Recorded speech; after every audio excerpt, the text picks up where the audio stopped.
Mama listened to the only one was in her heart. She was merged into the love for the one, and even impossible became possible. मन की आँखों से हर पल ही तुझको देखूं, मन की आँखों से हर पल ही तुझको देखूं। बाबा खड़े हैं पास मेरे, दिल से दुआएं मांगू। बाबा मेरे, बाबा मेरे, बाबा मेरे, बाबा मेरे।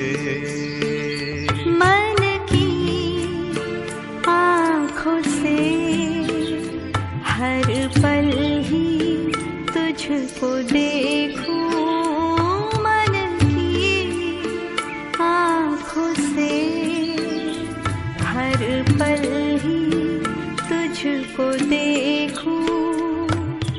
बाबा खड़े हैं पास मेरे, दिल से दुआएं मांगो। बाबा मेरे, बाबा मेरे, बाबा मेरे, बाबा मेरे।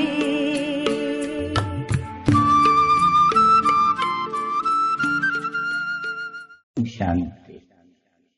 तो सारी दुनिया का क्वेश्चन हुआ ना बच्ची, देखो सब कोई कहते हैं पीस कैसे स्थापन हो। अभी पीसलेसनेस तो सारी दुनिया में है, शांति। तो क्वेश्चन ये होते हैं सारी दुनिया का, भाई सारी दुनिया पतित है, सब जाते हैं हम पतित है, तो सारी दुनिया का ही सवाल हुआ। अभी सारी दुनिया का मालिक तो ये जिसका तुम सुना। 30/12/2020 காலை முரளி. ஓம் சாந்தி. பாப் தாதா மதுபன். இனிய குழந்தைகளே, நீங்கள் சங்கம யுகத்தில் சத்தியம் என்ற ஆசீர்வாதத்தை சத்தியமான தந்தையிடமிருந்து பெறுகின்றீர்கள். எனவே நீங்கள் ஒருபோதும் பொய் பேசக்கூடாது. நீங்கள் சங்கம யுகத்தில் சத்தியம் என்ற ஆசீர்வாதத்தை சத்தியமான தந்தையிடமிருந்து பெறுகின்றீர்கள். எனவே நீங்கள் ஒருபோதும் பொய் பேசக்கூடாது. கேள்வி: குழந்தைகளாகிய நீங்கள் விகாரமற்றவர்கள் ஆகுவதற்கு நிச்சயமாக செய்ய வேண்டிய முயற்சி என்ன? குழந்தைகளாகிய நீங்கள் விகாரமற்றவர்கள் ஆகுவதற்கு நிச்சயமாக செய்ய வேண்டிய முயற்சி என்ன? பதில்: நீங்கள் நிச்சயமாக ஆத்ம உணர்வுடையவர்கள் ஆகுவதற்கு முயற்சி செய்ய வேண்டும். நெற்றியின் மத்தியில் ஆத்மாவை மாத்திரம் பார்க்கின்ற பயிற்சியை செய்யுங்கள். நீங்கள் ஆத்மாக்களுடன் பேசும் போதும் ஆத்மாக்களை செவிமடுக்கும் போதும் உங்களை ஓர் ஆத்மாவாக கருதுங்கள். உங்களுடைய பார்வை அவர்களின் சரீரத்தின் மீது விழக்கூடாது. இதுவே நீங்கள் செய்ய வேண்டிய பிரதான முயற்சியாகும். இந்த முயற்சியிலே தடைகள் வருகின்றன. நான் ஓர் ஆத்மா, நான் ஓர் ஆத்மா என்று இயன்றவரை பயிற்சி செய்யுங்கள். பாடல். ஓம் நம சிவாய.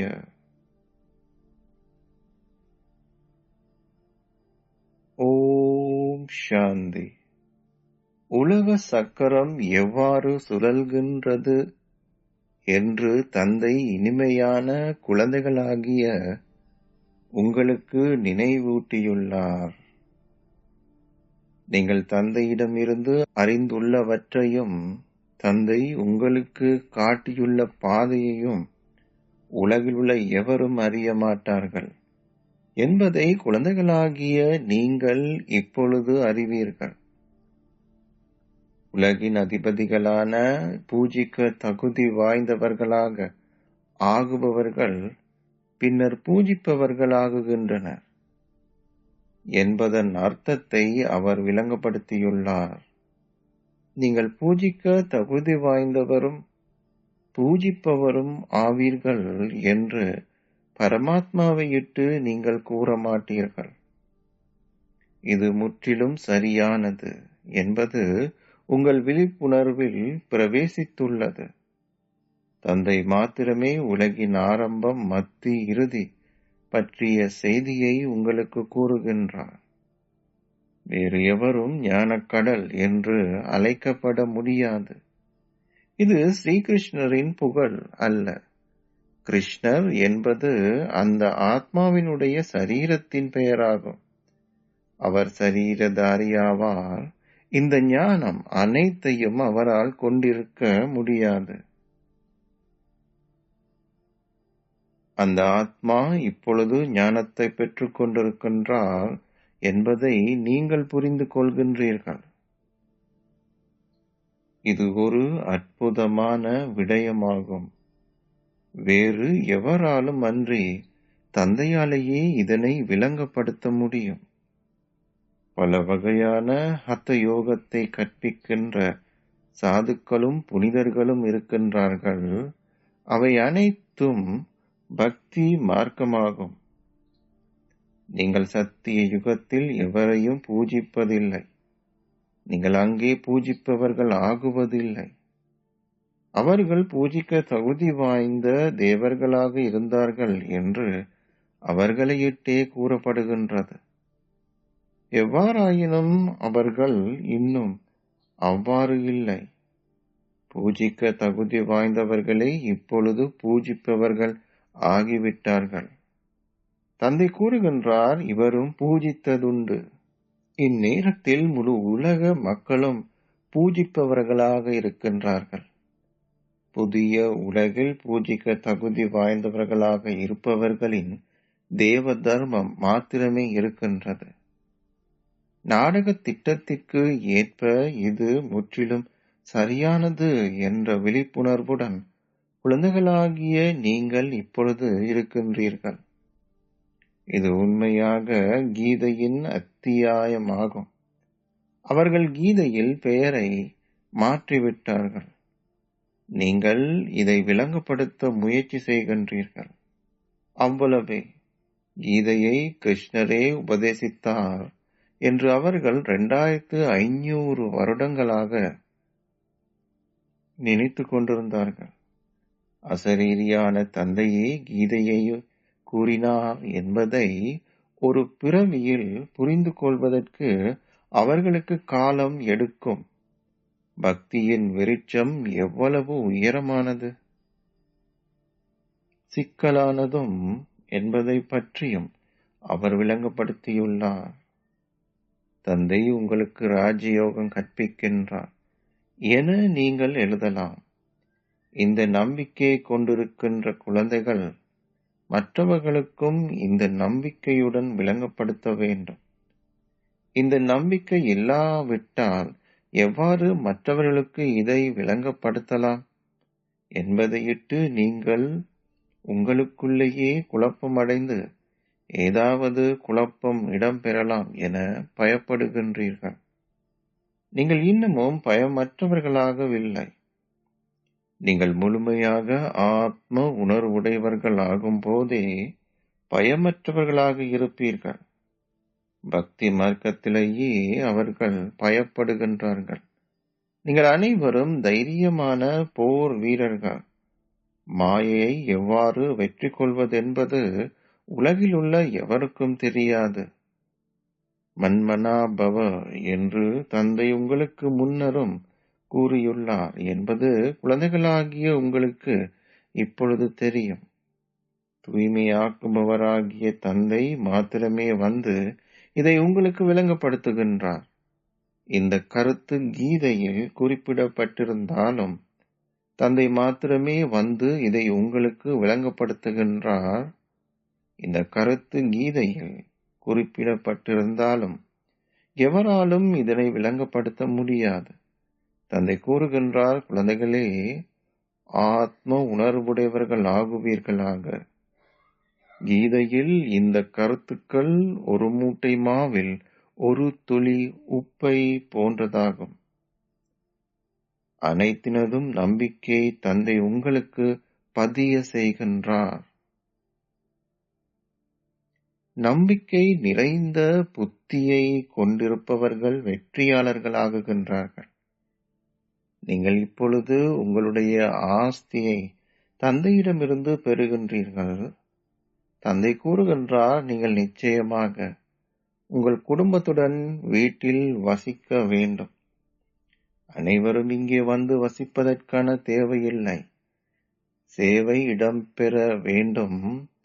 நிலையங்கள் திறக்கப்பட வேண்டும். நீங்கள் மீட்பு படையினர். நீங்கள் இறை மிஷனை சேர்ந்தவர்கள். நீங்கள் முன்னர் மாயின் சூத்திர மிஷனுக்குரியவர்களாக இருந்தீர்கள். இப்பொழுது நீங்கள் இறை மிஷனுக்கு உரியவர்களாக இருக்கின்றீர்கள். நீங்கள் அதி முக்கியத்துவமானவர்கள். லக்ஷ்மி நாராயணுக்கு என்ன புகழ் இருக்கின்றது? அரசர்கள் ஆட்சி செய்வதை போன்றே அவர்களும் ஆட்சி செய்தாலும் அவர்கள் அனைத்து நற்குணங்களும் நிறைந்த உலகின் அதிபதிகள் என்று அழைக்கப்படுகின்றார்கள். ஏனெனில் அந்நேரத்தில் வேறெந்த ராஜ்யமும் இருப்பதில்லை. அவர்கள் எவ்வாறு உலகின் அதிபதிகளாக ஆகினார்கள் என்பதை குழந்தைகளாகிய நீங்கள் இப்பொழுது புரிந்து கொள்கின்றீர்கள். நாங்கள் இப்பொழுது தேவர்களாகுகின்றோம். எனவே நாங்கள் எவ்வாறு அவர்களுக்கு தலை வணங்க முடியும்? நீங்கள் இப்பொழுது ஞானம் நிறைந்தவர்கள் ஆகியுள்ளீர்கள். ஞானத்தை கொண்டிராதவர்கள் தொடர்ந்தும் தலை வணங்குகின்றார்கள். உங்களுக்கு அனைவரது பணியும் இப்பொழுது தெரியும். எந்த படங்கள் சரியானது என்றும் எது பிழையானது என்றும் உங்களால் விளங்கப்படுத்த முடியும். இது ராவண ராஜ்யம் என்பதையும் அது இப்பொழுது எரிக்கப்பட உள்ளது என்பதையும் கூட உங்களால் விளங்கப்படுத்த முடியும். வைக்கோற் போர் எரிக்கப்பட வேண்டும். உலகம் வைக்கோற் போரை போன்றது என கூறப்படுகின்றது. பயன்பாட்டில் உள்ள வார்த்தைகளால் நீங்கள் விளங்கப்படுத்த வேண்டும். பக்தி மார்க்கத்தில் அவர்கள் பல படங்களை உருவாக்கியுள்ளார்கள். உண்மையில் ஆரம்பத்தில் சிவனின் வழிபாடும் பின்னர் பிரம்மா, விஷ்ணு, சங்கரரின் வழிபாடும் இருக்கின்றது.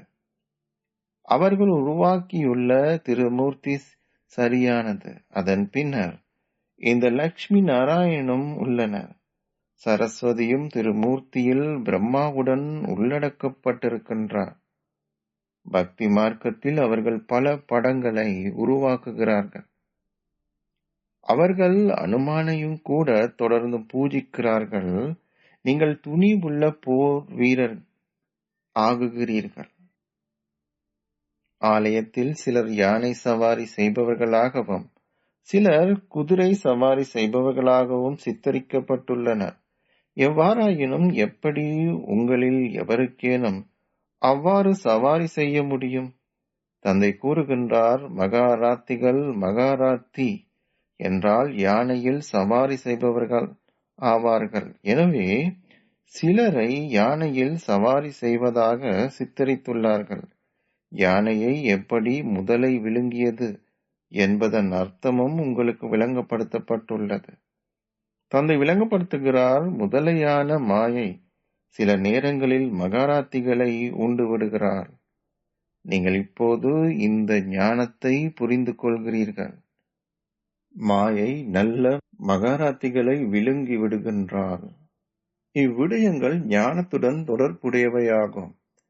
வேறு எவராலுமே இவ்விடயங்களை விளங்கப்படுத்த முடியாது. தந்தை கூறுகிறார், விகாரமற்றவர்களாகி தெய்வீக குணங்களை கிரகியுங்கள். ஒவ்வொரு சக்கரத்திலும் தந்தை கூறுகிறார், காமமே கொடிய எதிரி. இதில் வெற்றியடைய உங்களுக்கு முயற்சி தேவைப்படுகிறது.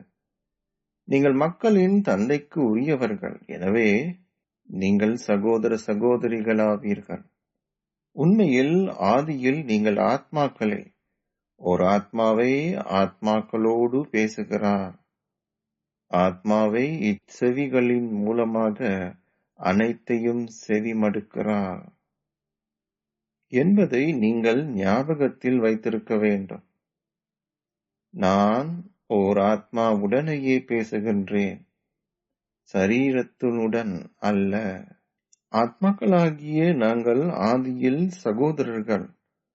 பின்னர் நாங்கள் ஒருவருக்கொருவர் சகோதர சகோதரிகளாகுகிறோம். இதை நீங்கள் சகோதரருக்கு விளங்கப்படுத்த வேண்டும். உங்களது பார்வை ஆத்மாவை நோக்கியே செல்ல வேண்டும். நான் எனது சகோதரனுடன் பேசுகிறேன். சகோதரரே செவிமடுக்கின்றார்களா? ஆம், ஆத்மாக்களாகிய நாங்கள் செவிமடுக்கிறேன். பீகானீர் எனும் இடத்திலுள்ள ஒரு குழந்தை எப்பொழுதும் இந்த ஆத்மா அந்த ஆத்மா என எழுதுகிறார். ஆத்மாவாகிய நான் இந்த சரீரத்தின் மூலமாக எழுதுகிறேன். ஆத்மாவாகிய நான் இதை நினைக்கிறேன்.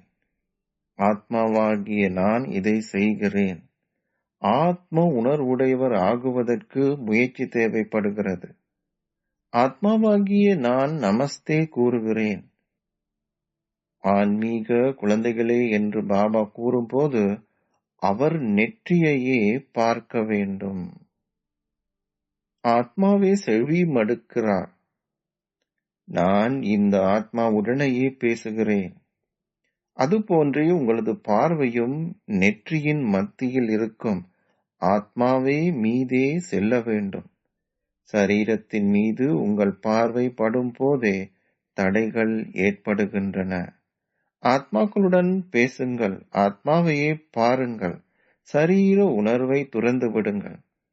தந்தையும் நெற்றியின் மத்தியில் அமர்ந்திருக்கிறார் என்பதை நீங்கள் அவருக்கு நமஸ்தே கூறுகிறீர்கள் என்பதையும் இந்த ஆத்மாவும் புரிந்து கொள்கிறார். நீங்களோர் ஆத்மா, ஆத்மாவே செவிமடுக்கிறார் என்ற ஞானமும் உங்களது புத்தியில் உள்ளது. முன்னர் உங்களுக்கு இந்த ஞானம் இருக்கவில்லை. நீங்கள் உங்கள் பாகத்தை நடிப்பதற்காக இந்த சரீரத்தை பெற்றீர்கள். இதனாலேயே ஒவ்வொரு சரீரத்துக்கும் பெயர் கொடுக்கப்படுகிறது. இந்த நேரத்திலேயே நீங்கள் வீடு திரும்புவதற்காக ஆத்ம உணர்வுடையவர்கள் ஆக வேண்டும். உங்கள் பாகத்தை நடிப்பதற்காகவே அந்த பெயர் உங்களுக்கு கொடுக்கப்பட்டுள்ளது. பெயர்கள் இல்லாத எச்செயற்பாடுகளும் இடம்பெற முடியாது. அங்கும் தொழிலுக்கான செயற்பாடுகள் இருக்கும். எவ்வாறாயினும் நீங்கள் சத்தோ பிரதான் ஆகியிருப்பீர்கள். இதனாலேயே அங்கு எந்த ஒரு பாவ செயல்களும் இருப்பதில்லை. நீங்கள் பாவ செயல்கள் எதையுமே செய்ய மாட்டீர்கள். மாயின் ராஜ்யம் அங்கிருப்பதில்லை. தன்னை கூறுகிறார், ஆத்மாக்களாகிய நீங்கள் இப்போது வீடு திரும்ப வேண்டும். இது ஒரு பழைய சரீரமாகும். அதன் பின்னர் நீங்கள் சத்திய திரேதா யுகங்களுக்கு செல்வீர்கள். அங்கு ஞானத்துக்கான அவசியம் இருக்காது. ஏன்? இங்கு உங்களுக்கு ஞானம் கொடுக்கப்படுகிறது. ஏனெனில் நீங்கள் சீரழிந்த நிலையில் இருக்கின்றீர்கள். நீங்கள் அங்கும் செயல்களை செய்தாலும் கூட அவை நடுநிலையான செயல்களாகவே இருக்கும். தந்தை கூறுகிறார், உங்களது கைகள் வேலையில் ஈடுபடட்டும். இதயமோ தந்தையோடு இருக்கட்டும். ஆத்மா தந்தையை நினைவு செய்கின்றார். சத்திய யுகத்தில் நீங்கள் தூய்மையானவர்கள். என்பதால் அனைத்து செயல்களும் உண்மையானதாக இருக்கும். தமோ பிரதானான ராவண ராஜ்யத்தில் அனைத்து செயற்பாடுகளும் பொய்யானவையாக உள்ளன. இதனாலேயே மக்கள் யாத்திரைகள் போன்றவற்றிற்கு செல்கிறார்கள். சத்திய யுகத்தில் எவரும் எந்த பாவமும் செய்யாததால் அவர்கள் யாத்திரை செல்ல வேண்டியதில்லை. அங்கே நீங்கள் செய்கின்ற அனைத்தும் உண்மையானவை, சத்தியம் என்ற ஆசீர்வாதத்தை நீங்கள் பெற்றிருக்கின்றீர்கள். அங்கு எந்த விகாரத்திற்கான கேள்விக்கே இடமில்லை. எந்த செயல்களிலும் பொய் பேச வேண்டிய அவசியமில்லை. இங்கு பேராசையால் அவர்கள் ஏமாற்றுதல், பொய் பேசுதல் போன்றவற்றை தொடர்ந்தும் செய்கின்றார்கள். இவ்விடயங்கள் அங்கு இருக்காது. நாடகத்தின் படி நீங்கள் அத்தகைய மலர்களாக ஆகுகிறீர்கள். அந்த உலகம் விகாரமற்றது, இவ்வுலகமோ விகாரமானது. முழு நாடகமும் உங்களது புத்தியில் உள்ளது. இந்நேரத்தில் மாத்திரமே நீங்கள் தூய்மை ஆகுவதற்கு முயற்சி செய்ய வேண்டும்.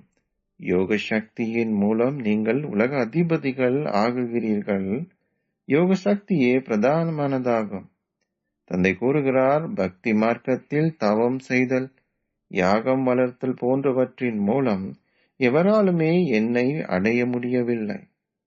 அனைவருமே சத்தோ ரஜோ தமோ நிலைகளூடாக செல்ல வேண்டும். இந்த ஞானம் இலகுவானதும் களிப்பூட்டக்கூடியதுமாகும்.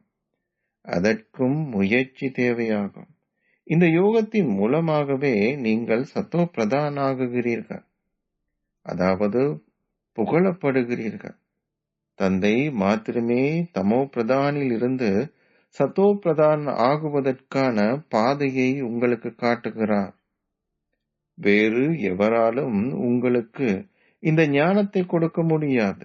எவரும் சந்திரனுக்கு சென்றால் என்ன, நீரில் நடந்தாலும் என்ன, இவை எதுவுமே ராஜ யோகம் அல்ல.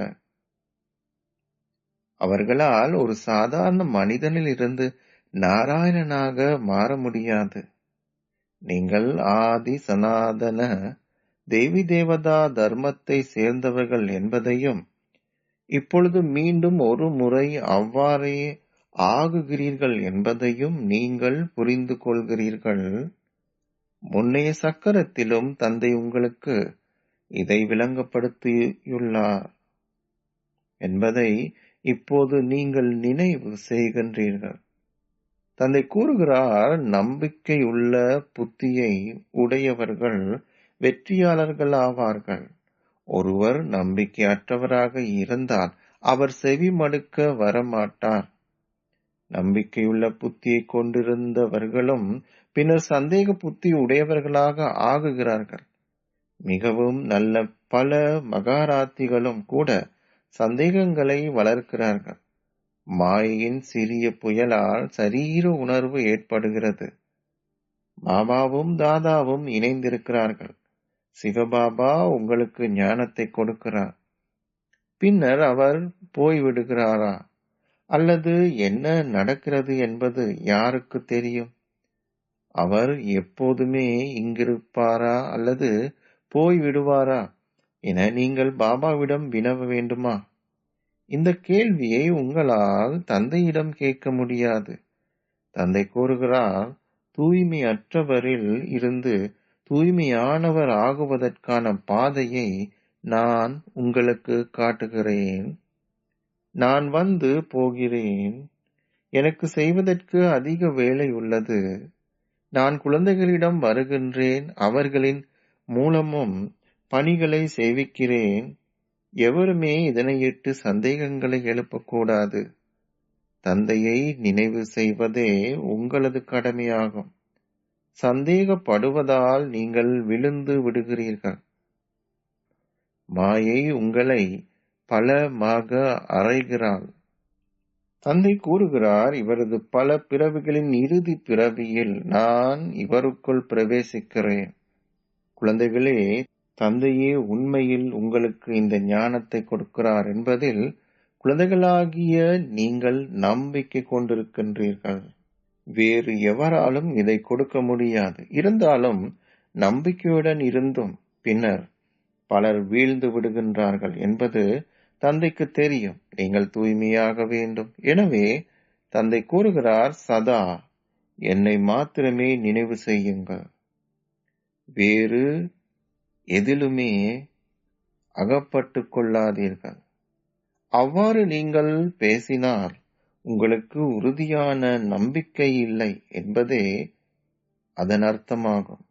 அனைத்திற்கும் முதலில் உங்கள் பாவங்களை அழிக்கின்ற அந்த ஒரு விடயத்தை புரிந்து கொள்ளுங்கள். பயனற்ற விடயங்களை பேச வேண்டிய அவசியமில்லை. தந்தையை நினைவு செய்வதன் மூலம் உங்கள் பாவங்கள் அழிக்கப்படும். எனவே நீங்கள் ஏன் ஏனைய விடயங்களில் ஈடுபட வேண்டும்? கேள்வி பதிலின் போது எவராவது குழப்பம் அடைவதை நீங்கள் பார்த்தால் அவர்களிடம் கூறுங்கள். அவ்விடயங்களை மறந்துவிட்டு தந்தையை நினைவு செய்ய முயற்சி செய்யுங்கள்.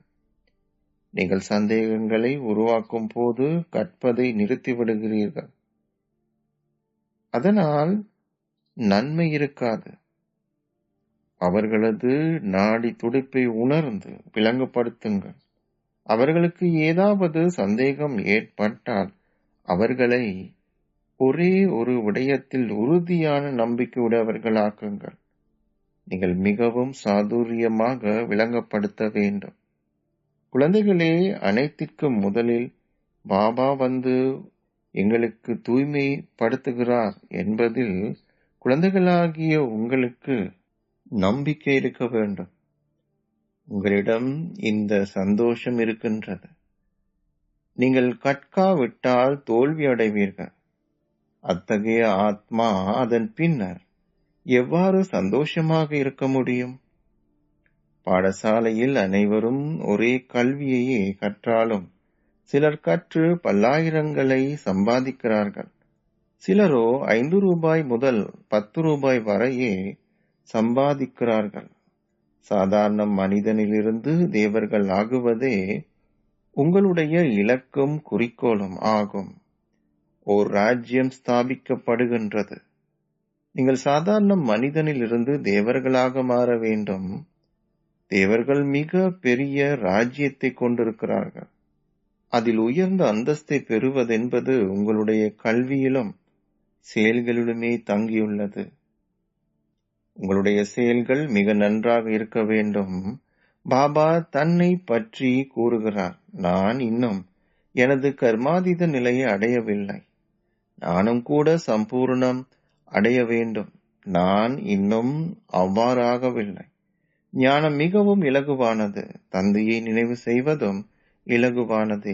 ஆனால் அதையாவது நீங்கள் செய்ய வேண்டும். अच्छा मीठे मीठे सिटी लधे ज्ञान सितारों फिरते माता पिता बाप दादा का याद का गुड मॉर्निंग. இனிமேலும் இனிமையான அன்புக்குரிய எப்போதோ தொலைந்து இப்போது கண்டுபிடிக்கப்பட்டிருக்கும் குழந்தைகளுக்கு உங்கள் தந்தை தாயாக இருக்கும் பாப் தாதாவின் அன்பும் நினைவுகளும் காலை வந்தனங்களும். ஆன்மீக தந்தை ஆன்மீக குழந்தைகளுக்கு நமஸ்தே சொல்கிறார். ஆன்மீக குழந்தைகள் ஆன்மீக தந்தைக்கு நமஸ்தே சொல்லுகின்றோம். தாரணைக்கான சாராம்சம். முதலாவது, இவ்விடயத்தில் ஏனும் சந்தேகத்தை வளர்த்து ஒருபோதும் கற்பதை நிறுத்தி விடாதீர்கள். தூய்மையாகுவதற்கு முதலில் ஒரேயொரு தந்தையை நினைவு செய்யுங்கள். வேறு விடயங்கள் எதிலும் ஈடுபடாதீர்கள். இரண்டாவது, சரீரத்தில் உங்கள் பார்வை படும் போதே தடைகள் வருகின்றன. எனவே எப்போதும் நெற்றியின் மத்தியை பாருங்கள். உங்களை ஆத்மாக்களாக கருதி ஆத்மாக்களுடனேயே பேசுங்கள். ஆத்ம உணர்வுடையவர்கள் ஆகுங்கள். பயமற்றவர்களாகி சேவை செய்யுங்கள். ஆசீர்வாதம். சக்தி சுரூபமாகி உங்கள் திட சங்கற்ப எண்ணங்களினூடாக பலவீனங்கள் என்ற கலியுக மலையை அழிப்பீர்களாக. நீங்கள் மனந்தளரும் போது, ஒரு சம்ஸ்காரத்தின் அல்லது சூழ்நிலையில் ஆதிக்கத்திற்குள் வரும் போதும், ஒரு நபரினால் அல்லது சடப்பொருளின் சௌகரியத்தினால் கவரப்படும் போதும், இவ்வளவீனத்திற்கு ஒரு திட சங்கற்ப எண்ணம் என்ற ஒரு விரலை கொடுத்து அவற்றை எக்காலத்திற்குமாக அழித்து விடுங்கள். அதாவது வெற்றியாளராகுங்கள். வெற்றி உங்கள் கழுத்து மாலையாகும். இந்த விழிப்புணர்வினால் நீங்கள் எப்பொழுதும் சக்தி சுரூபமாக இருப்பீர்கள். இதுவே அன்பிற்கான பிரதியுபகாரமாகும். சர்க்கார் பாபா தனது ஸ்திதி என்ற தூணின் மூலம் இதனை செய்து காட்டினார். இவ்வாறாக தந்தையை பின்பற்றி சகல தெய்வீக குணங்களின் தூண் ஆகுங்கள். ஸ்லோகம்: வசதிகள் சேவைக்காகும், உங்கள் ஆடம்பரத்திற்கும் சௌகரியங்களுக்கும் அல்ல. ஓம்